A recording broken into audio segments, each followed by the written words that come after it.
Greetings, wonderful viewers and audience wherever you are. Welcome again to another episode of your exclusive interview live here on Atlantic TV, the home of TV Revolution. My name is Bakary Manneh, fondly called Big Sam, the host. Again, we're located in the little smiling coast of our West Africa, that is our mama land, the Gambia. And our studios again located at the West Coast region side of Gambia, here in Farato. Another episode of your exclusive interview right here at Atlantic TV, the home of TV Revolution. This time, like I always said, we bring in people of all walks of life, people sometimes that you see as leaders or people that are up out there so that we can change the narrative, let them take their story, because like they said, everybody have your story, so some of the stories can change the narratives of what is happening.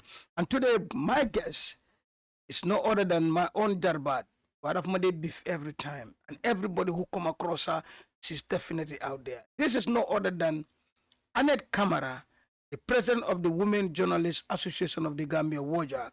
I call her hashtag at gangster president. Annette, Annette, welcome to exclusive interview. Hashtag. Man, who does that? Like, who does that? How can you tell me that? Okay, okay. That is Annette Camara, the president of the Women Journalists Association of the Gambia, WOJAC. Jarbad, welcome. I come in peace. Assalamu alaikum. And of course, to all the listeners of Atlantic TV. Actually, I'm a radio person. So I'd always say to all the listeners, to all the viewers of Atlantic TV, I'm Annette Camara, known as Camara Muso, President Women Journalists Association of the Gambia. And of course, sitting here with Uncle Sam. Uncle Sam. Wow. Well, if you try to misbehave, I'll tell you everything. Yeah. But what's that about? I'm your uncle. Okay, no problem. But before, as tradition, before we move on it, we always give chance platform to our guests to maybe share some moment. Greetings to fans, especially your team, the women journalists, family, etc. Before we move on. So to all women journalists in the Gambia, wherever you are listening, wherever you're watching from the community radios, the network of community radios, the women in the media, the photographers, the videographers, the visuals. I mean, whatever you do in the media, whether you're a journalist, a reporter, a presenter, a host, a technician, and by extension, a camera operator, shouts to you for, doing something big, great, and small in your own corners, because this is what it is. We're all about change, impact, and a positive energy in the Gambian media industry, representing all women in the Gambia, and of course, women in the media, to be specific. Wow, thank you so much. Hashtag Wojak, thank you so much. I'm so happy for hosting Annette today for the first time in my studios right here. Exclusive interview. Moving on, you asked the head of Wojak, let's know who is Annette Camara. Born where, education background, qualification, a little bit on that before we move. Who is Annette Camara? Camara.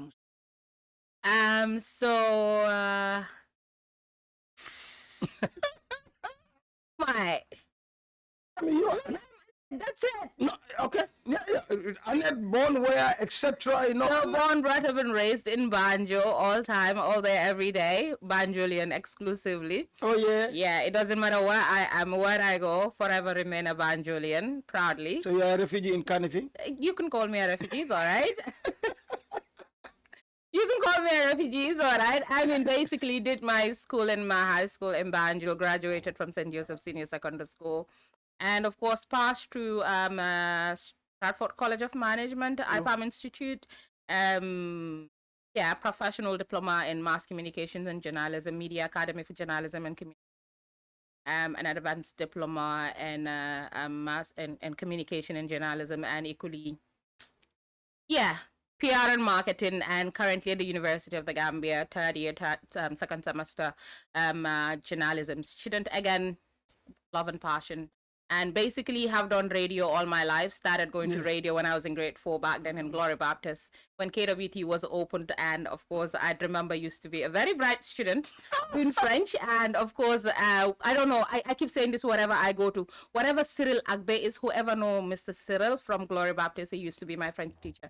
Whoever knows where he is, if he's back in Ghana or he's still in the Gambia, please extend my regards. Tell him that I'm still looking for him. I mean, I started being on air because of that man. He believed that I have. He can see you. I don't know where he is. I've been looking for this man for the past 5-6 years just to say thank you. I mean, when I was in grade 4, I didn't know I would be this big person in the media industry. But because he believed in me when I was as young as a 4th grader, to take me to the radio to talk about my school activities, to talk about to do French quiz competitions and all whatnot on different media houses, especially on International Children's Day of Broadcasting. I mean, this man really, really contributed to who I am. And of course, straight from high school, I kind of worked briefly with Lamin Manga, who also made me believe that I'm gonna make it in life. And of course, pass through the boss I'm never in line with. Shouts to you, Ron.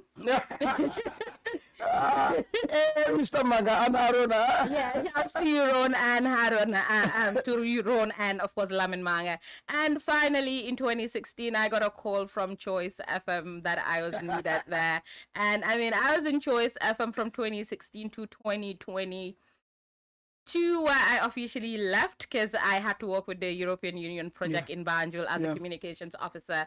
And I mean, everything changed. And then in 2022, President Women Journalists Association of the Gambia officially launched and branded in 2022, December 12th. And yeah, here we are doing what we can do in our own little ways, doing our small contribution. And basically, yeah, that is what it is. So, that is what we do. Okay, you see, so when I say hashtag gangster president, I could be vindicated. Well, I have to be a gangster president because if you're in the Gambia, you know what it means to be in a society where women are told not to talk, where women are told how to dress, how to look at people, what to say, what not to say. I mean, to break that norm, you have to come radical. And that's gangster. I mean, that is just what we need to make the change. If men don't understand peace and fun, we go. I mean, so focus on that. If you wanted peace, assalamu alaikum, I can be a very jongama woman. If you want it professional, I can come in suit and tie. I'm very diplomatic. So if you want it outlaw, I'm a typical dreads woman, wearing jeans and shirts, ever ready for you. I mean, whatever you want. And we hit the street. Yeah, man, it's not a big deal. Media, you just need to have one personality, and they'll be like, "Man, Kimekan." Yeah. Kimekan, and that is it. So that's the synergy. And somebody say, "Limota dogawa am jekar aklige." It's okay. It's not a big deal. If they're intimidated by me, I mean, it tells them that they're not men enough to be my friend. Oh yeah. Yeah. That's Annette, man. All right, moving on, Annette. Tell us, how do you, in fact, in your deliberation, you talk about how you come in the media. What can you recall a little bit? The road in the media, how Annette, because it's a passion that you were having. I'm a very special breed. I'm a digger Boba Uncle Sam. That's the problem. I know. No, it's not a problem. That is what makes me a unique person, right? That is what makes me different from a lot of other women in the media. So like I said, it was not something I chose for myself. It was something somebody identified for me. And this was why I actually talked about Cyril Agbe, who actually took me to Kids with Talent Radio. To him anyway. So I don't know. I believe he went back home to Ghana. I mean, he was Ghanaian and he was my French teacher in Glory Baptist Primary School growing up. So, I mean, probably he went back to Ghana. I don't know. But this man actually saw a potential I didn't see in myself growing from high school. And interestingly, when I was in school, in high school at St. Joseph's, I mean, we used to have this press club and the student assembly. Yeah, most of them have it. Absolutely. So, I mean, that equally contributed a lot to what I was doing. So it was an easy entry for me. So immediately from grade 12, I went straight to Stratford to do a certificate in mass communication and journalism. And then I started doing another internship with Unique FM. Okay. So, I mean, it shaped me well. And from Unique FM, I got an offer to go to Paradise. Okay. So for me, it was not like I went applying and lobbying for the job. It's like I was prepared from a young age. So basically, I only know radio. That's all I've done. And briefly spent time at the Daily Observer in 2016. as a for the Observer Light, doing special reports for Observer Light, and doing some sort of a marketing. Okay, Because Observer Light was an entertainment yes, one. it was an entertainment one Entertainment, because yeah, I I'm a remember. Halis. So Yeah. You and Sultan and yeah, me, co. Sultan Rahim, and a couple of other people Okay. back then. But briefly, then the transition came, the presidential election came. I had to leave even before things started to turn south. So I mean, this is basically like who I am. In terms of challenges, I'm not sure because I stand up for myself. Yeah. If there's anything I know is I keep telling people, you can't bully me. You will not bully me. Never. Never in my life. Ever. I've gone past that stage where people bully me. So growing up, I was this very timid, kind of afraid girl, and it made me lose a lot of self-esteem and self-confidence. So when I picked up from where I stopped, right in primary school, I said, that's the end of people bullying me. Nobody is ever gonna bully me in my life. And this is why people most of the time tend to feel that I'm really outlaw or radical. No, it's because I don't like or appreciate people that bully. Cool. I don't like people that body shame people. I don't like people that are abused. So this is just my issue, and this is what I have seen happen throughout whatever I've been. And it has made me understand that if you believe in yourself and you stand up for yourself, that what and that self-respect is there because people are ought and obliged to. And I keep saying respect is reciprocal and it's ongoing. You give it to me and that's what you get. So women journalists got to learn from this, right? Yeah. Anyway, I was and still boss, except back in the day, Choice FM, but she keeps bullying me. No problem. I take it as an uncle, no problem. You can bully while you don't accept. See, only BMJ is one who is so much afraid of Annette. BM, I said that's life here. He's not afraid of me. We just have a when relationship. when you say BM, you say no, Yeah, that is it for me. I want it, I get it. I'm one person, Bohamne. I don't take no for an answer. And when I'm leaving and I tell you I want this, I'm going to get it. Also, sona. Anyhow is a must. It have to be done. It has to, yeah. Moving on, exclusive interview. Now let's talk about the Women Journalists Association WAJA. How your road to the presidency and what's your day-to-day work right now? So for Women Journalists Association, we have a very interesting history, right? It's one association or one organization that has been in existence forever, and a lot of people don't know about us until 2022. I mean, all well and good. There's always a transition for everything, and I believe we've crossed that border and that bridge, and the focus for us was to brand, and a promise made during the elections for Women Journalists Association was that whatever happened, I'm going to make sure the entire country knows about Women Journalists Association. Okay. And if there's anything I've achieved as the president of Women Journalists with my executive is that we've promised to brand and rebrand, and we have done that exclusively and extensively, because I'm not sure there's anybody that works in the media right now in the Gambia that does not know about the existence of Women Journalists Association. Yeah, sure. So I'd say that is one thing we've promised and we have delivered, and we were able to actually organize a couple of activities that have actually put us on a spotlight and also equally stand up for women and girls in the media. And we would continue to do that with or without funding, with or without support, because it's about love, it's about passion, it's not for the money. I mean, when people talk about women journalists, I look at them and laugh. It's not a profit-making association, and it's not a body that has money that is able to fund a trip for Annette to travel or probably pay me a salary at the end of the month. Instead, it is me that gives back to Women Journalists Association. So if you're there, it's technically a voluntary position. It doesn't give you funds. No. All it gives you is the contacts and the networks to be able to do something. Basically. Absolutely. Nothing more, nothing less. And we're so proud that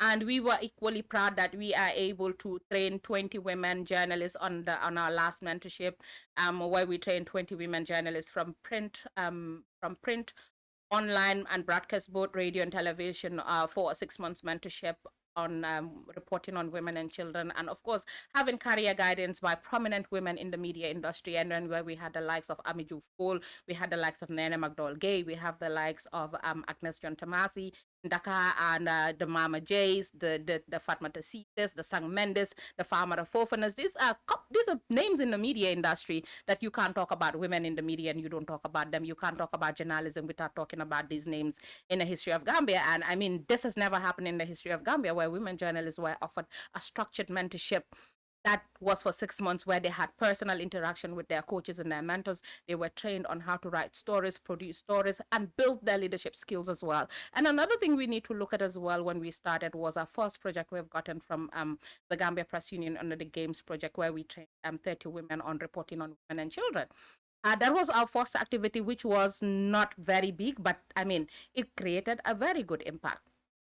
And we have done a couple of activities again with Freedom House, where we've done series of training workshops for women and girls in the media on reporting on women. And the last one we did was a gender sensitive reporting in February 2025 for again another batch of 30 women journalists from radio, online, print, and of course on gender sensitive reporting, because we've realized that there's a big gap in the media industry where when we report on our issues and activities, we do not reflect women voices, we do not reflect women issues. You realize that in every story, you technically have more male voices than female voices. Even in issues where you talk about women, you don't see women reflected, which we are trying to change and demystify that bit and that aspect of reporting and journalism in the Gambia. So in a nutshell, these are some of the little things we have done. And one thing we continue and we will continue doing is the women safe space for women journalists, which we did sometime last year, and we would hopefully do one probably in 2 weeks time latest, or max before the end of October. But it's one thing we will continue doing, which is bringing women together to discuss their social issues on how do they do their coping mechanisms at work, because you understand that journalism is really a tedious job, especially if you're in the production side where you have you're a married woman, you're expected to be on screen, you have your personal issues going on, you are a student, you have to be at work, and then society expects you to look good and be happy in front of the screens. How do you survive these things? These are women, these are support we do not have in this country. This is a country where people don't actually believe in psychosocial support and counseling and all these issues. So this safe space actually offers women in the media a space where they are able to talk about their issues. How do they cope? Also equally encourage other women that are going through the same challenges in their media houses, because most of the time what works for a man does not really work for a woman.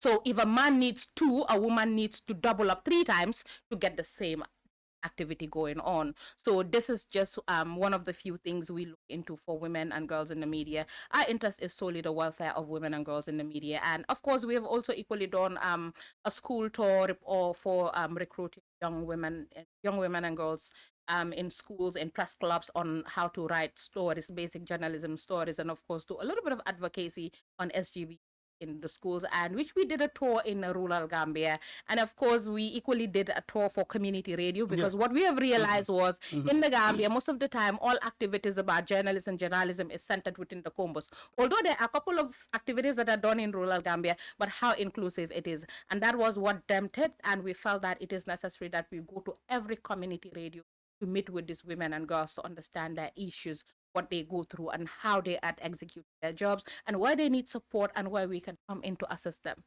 So this is what so far so good. These are the little things we have done, and as per Annette, again, part of the things we do personally, one thing I'll forever keep doing is supporting women and encouraging women and girls to win and lead, because for me it's about leadership. It's when we lead that we are able to make a change. I mean, if I am your assistant or your deputy, I cannot make decisions without your approval. If I am your assistant, I cannot say yes without your consent. But if I am leading, I can say yes to what favors me, because I'm a woman and I know what the girls behind the scene are going through, and I can put them in my position to know how they feel and what they go through. But as a man, can you actually consider me in terms of my menstrual cycle, in terms of my mental health? No, you cannot take certain decisions for me, because you don't go through them. You don't understand how I go through them, and you don't understand how I feel or how I take these issues or how sensitive they are to me.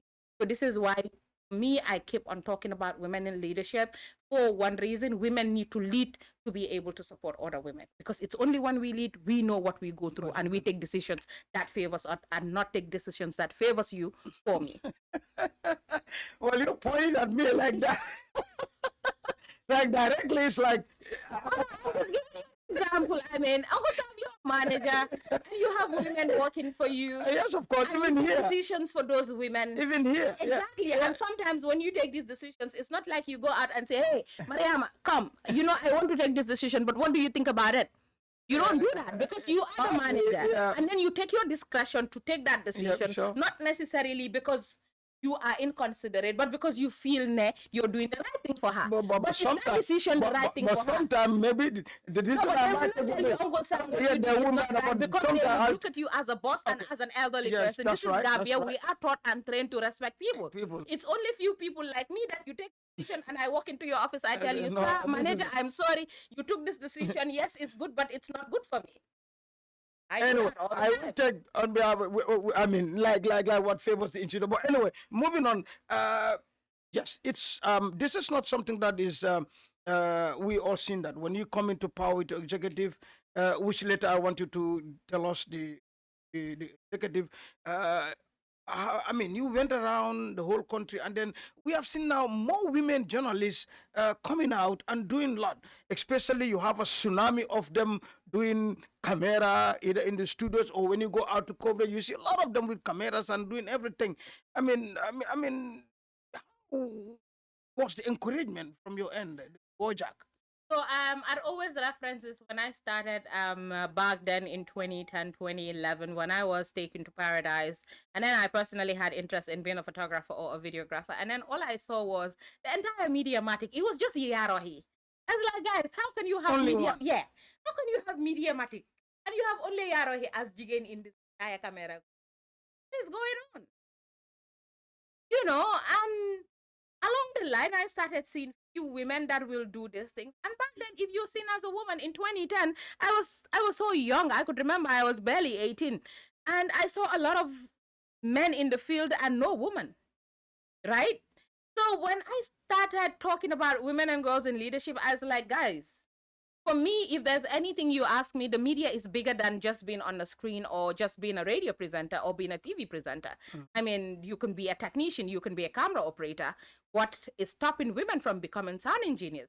What is stopping women from becoming DJs? What is stopping women from being technical, being part of the technical team? So this is one reason why personally my advocacy does not just focus on the reporters and the writers. Yeah. It goes beyond the reporters and the writers. Yeah. I mean, tsunami of cameral women now everywhere. Everywhere. And this is the pride we have. Women need to take ownership. And it's only when we take ownership we do things on our own. I could remember when I started going on air, if a man does not sit behind the mixer and show me a katil feed I cannot do it on my own. I said, hey, you can do Lamin, where do you come on and where do you go? I taught myself I'm a little witness. You insist that you have to sit on your own program. Yeah. I take care of my own technical activities, because what I'm avoiding is that one day he does not come to work and I cannot do the job. Who the hell is a technician? I'm not just a man. You learn. So I'm going to learn to be able to do it on my own. Myself for everything I do. I edit for myself, produce and present. So what can you do that I cannot do as a man in the radio? Shout out to me. Just shout outs to women. I mean, recently we see, I'd always reference Saja Balde. She broke the norm in female photography in Gambian sports. She's my assistant. And now, since we've seen Saja Balde on the rise in terms of photography, now we have seen women having more courage to come on board. Recently, Real De Banjul shared a photo of Hadifal, and I was so proud, and I'm like, yeah, this is my girl. These are the things we are proud of. Women journalists is not paying me a monthly salary. Women journalists has never offered me a flight ticket to travel. Women journalists does not give me opportunities I have on international platforms, because it does not even have the money to take me out of the Gambia. But the pride I have as the president is and in the media excel. And this is why I keep saying whenever it comes to National Journalism Awards, I want to see more women and girls apply. I want to see more women and girls win, because the only legacy I have at the end of my tenure is to say, oh, alhamdulillah, when I was coming, DPU Awards had only 3 women winning. Now I am there. We've seen more women nominated. We've seen more women win. And in 2024, we have had women journalists of the year, a woman for the first time in the history of journalism after 9 years of organizing it. Right? This is my pride. And this is what I want to associate myself with. And I want to say, when I came in, we had a data of 7 women journalists. Now we have a data of 200 plus women journalists, both in the technical field and in the reporting field.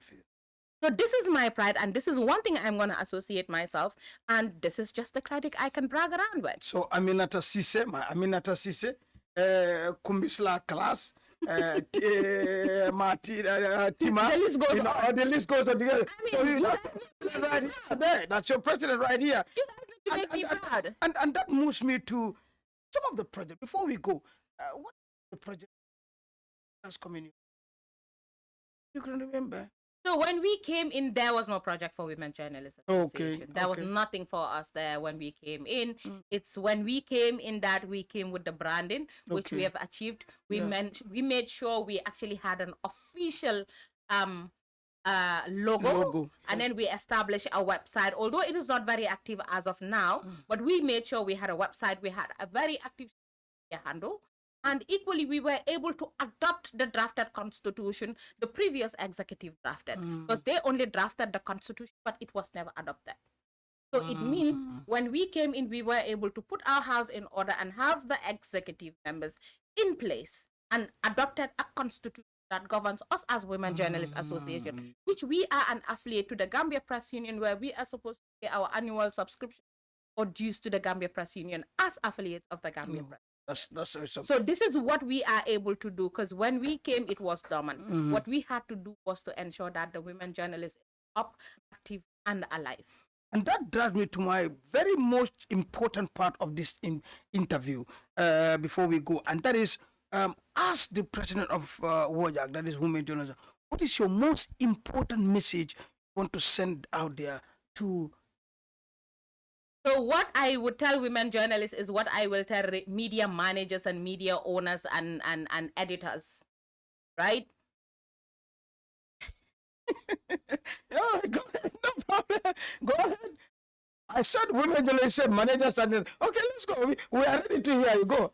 Yes, I will say this out loud and clear, because when we look at the dynamics or the leadership dynamics in the Gambian media industry, out of the 46 registered by PURA, officially registered by PURA, and the tons or the 10,000s of new emerging online media platforms, realize that at least 75% of them are male dominated and are owned by men. Yeah. Right? Yeah. And most of these women and girls in the media are young reporters or are behind the scenes. They do not have the final decision. And when I talk to women journalists and tell them produce stories of impact and relevance that speaks about women and portrays women in a positive aspect, and then she does that, but the editor does not approve her story. The producer does not actually encourage or support her.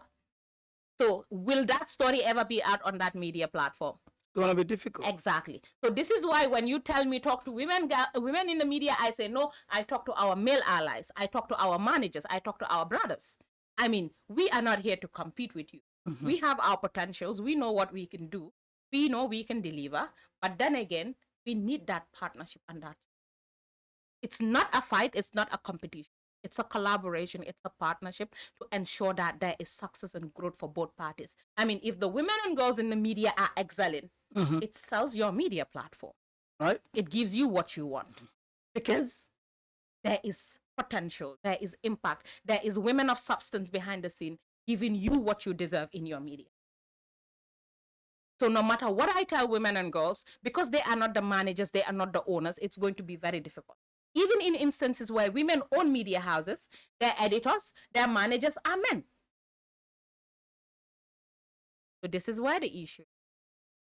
So, and one thing I'm going to say, since I've attended the Mandela Washington Fellowship 2025, everybody asked me, why did you not go for the civic engagement track? Because you are more into advocacy. I said, yes, Women Journalists is here to advocate for women and girls on sexual harassment, abuse, and the welfare of women. That was in America. That was in America. But I went in for policy and management. Do you know why? Because I want to ensure that the Gambian media landscape policy is changed. And I want to ensure that we have women in management that are able to take the decisions and change the narrative. because we are never going to have change if women are behind the scenes and are not taking decisions for themselves. Like I said, I took an example of you. If you take a decision as the manager, how does that benefit me? It benefits the institution or probably your goals or your achievement. But am I considered? Am I included? Am I considered? Now, to ensure that that change happens, I need to lead, be able to make that change. And I need to ensure that more women are recruited, are trained, are groomed to be in managerial and editorial positions. So we are able to see the effect. That's going to happen. The time is done. But before we go, I want you to take this opportunity. GPU Award 2025 coming up soon. 2025, see you in the first week of December. I mean, it's 10 years of National Journalism Awards. It's 10 years of celebrating excellence, and it's 10 years of impactful journalism in the Gambia. So what Gambians should do right now, applications are going to be closed on the 30th of October midnight, which is technically the 1st of October, means, so I am saying this here to every... November. 31st of October. No. Wednesday closing. 30th of September, which is technically midnight. Okay. Yeah. 1st October. 1st October. Okay. So the focus should be on the 30th of October. Applications closes at 11:59 on the dot before we say 1st of October. So if you have not applied, I'm urging you to apply now. If you're not a paid up GPU member, you need to pay your dues, because if you do not pay, there's no way you have invitation attended. It's not an event where tickets are sold. You get your invitation based on your status at the Gambia Press Union. So a lot of people ask, I was not invited to the GPU Awards. Yes, you're not invited, probably because you're not a registered member, or even if you are a registered member, you did not pay your dues. So if you have not done any of those, please do so. If you have not applied, kindly apply, because this is 10 years of impactful journalism. This is 10 years of excellence, and this is 10 years of exceptional celebration. And the day this is going to be bigger than ever. The day remains the same as always, the first weekend of December, and we would communicate the exact date. Yes. And that aside, the venue too would be communicated most likely in November, but not now. Not now, okay. Interestingly, this year, we have opened it bigger than ever before, because this is 10 years. So we're taking applications from the 1st of January 2024 to July 2025. Okay. So it's not 2024 alone. It's 2024, 2025 to July 2025. Okay. So it gives you opportunity to submit your stories from... And 1 year, 6 months. 1 year, 6 months. So it means we have stretched it, so you do not have excuse. If you have a very good story, a very professional stories that is qualified and has met all the journalism criteria, it's not an opinion piece. It's not a an advertorial content. It has to be an actual journalism story that features and has impact and meets originality, uniqueness, and everything a journalist should do. That is it. That is Annette Camara. Well, like I said, that ends the exclusivity. I know you will find this as most interesting at any other exclusive. Uncle Sam, wait, I cannot leave without saying this. GPU Awards, hey, whoever is going to edit this, if it's live, let me say this, don't cut this part. Whatever you cut this part, don't cut it. No, this is not going to, this is live. Whoever is listening, whoever is watching, as Gambians need to understand the importance of journalists and journalism, and the National Journalism Awards is the only platform in the calendar of Gambian journalists in the country that is recognized anywhere you go to. Forget about all these chala awards that have been organized. No offense, you guys are free to, but when we talk about journalism and actual journalism awards, it's just the National Journalism Awards that recognizes excellence, full stop. And it's based on credit and impact and delivery. No affiliation. So this being said, it's the only platform or the only event in the country that brings together more than 300 journalists and almost all the media house in the country, the same time, the same venue, that will give you a visibility you have never had in any platform you are ever going to advertise. And I keep saying this because it's only in Gambia that media houses struggle to get sponsorship and partnership. In other countries, it's easy. But in the Gambia, lobbying for sponsors, donors, and partners is technically very difficult. And this is where I urge the Gambia government, from the office of the president, to the last ministry, to come forward and support the National Journalism Awards. We are agents of change, and we are here to tell the stories to the public, good or bad. As long as it's newsworthy, it's of relevance, it's of impact, the journalists will report on it. We are not enemies to the government.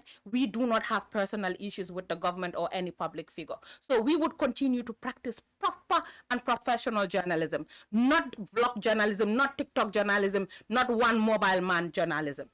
This is what the country needs to understand. This is what Office of the President needs to understand. And this is what every other media house, other institution, companies, private sector needs to understand and come forward to support the National Journalism Awards.